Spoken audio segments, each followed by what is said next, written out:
Hello everyone. LT grade का जो pattern है, एग्जाम पैटर्न, वो मैंने टेलीग्राम पे सेंड कर दिया। आप लोग देख सकते हैं। दो पेपर होने हैं, एक होगा प्रीलिम्स और दूसरा होगा मेंस। प्रीलिम्स में एमसीक्यूज होंगे और मेंस में रिटन एग्जाम होगा।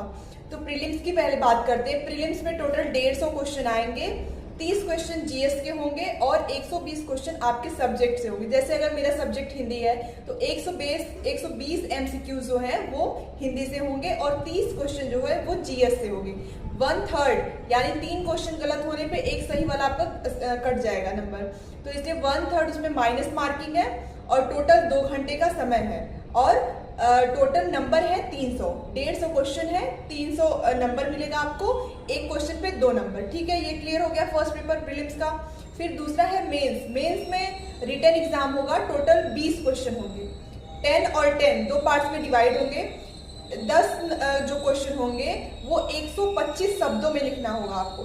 जैसे हम एग्जाम देते थे तो आता था ना, जो विस्तृत उत्तरीय प्रश्न होता था कि इसका 500 वर्डों में व्याख्या करो या 500 शब्दों में इसका उत्तर लिखना है। जब हम ग्रेजुएशन करते थे या 12th में रहते थे ऐसे आता था। वैसे ही जो मेंस है वो 2 पार्ट में डिवाइड है। 10 प्रश्न जो है वो 125 शब्दों में लिखना है और जो बाकी के 10 प्रश्न है वो 200 शब्दों में लिखना है। समझ आया? और टोटल 3 घंटे का टाइमिंग है और इस हिसाब से आप उसको डिवाइड करके वो सिर्फ आपके सब्जेक्ट से ही आएगा। टोटल दोनों जो 20 क्वेश्चन है वो आपके सब्जेक्ट से ही आएगा, अगर जीएस वीएस नहीं आएगा। तो ऐसे अगर फर्स्ट जो प्रीलिम्स है उसके मार्क्स ऐड नहीं होंगे, वो सिर्फ क्वालिफाइड नेचर का है। तो इसलिए बस क्वालिफाई करना, उसमें बहुत ज्यादा सिद्धता नहीं हासिल करनी है। तो बस उसको क्वालिफाई करके ज्यादा मेन फोकस आपका मेंस में होना चाहिए। और जिनका भी सब्जेक्ट हिंदी है, जिनका भी कॉम्बिनेशन बन रहा है, उनके लिए मैंने टेलीग्राम पे सेंड कर दिया कि हिंदी में कौन कौन सा टॉपिक आएगा। रीतिकाल, भक्तिकाल, आधुनिक काल, छायावाद, द्विवेदी युग, ऐसे करके वहां पे टॉपिक वाइज दिया है। मैंने टेलीग्राम पे कल ही सेंड कर दिया था या आज सेंड कर दिया है। आप लोग वहां से देख सकते हैं। और कॉम्बिनेशन के लिए बहुत सारे लोगों ने मैसेज किया था, अरे कमेंट किया था।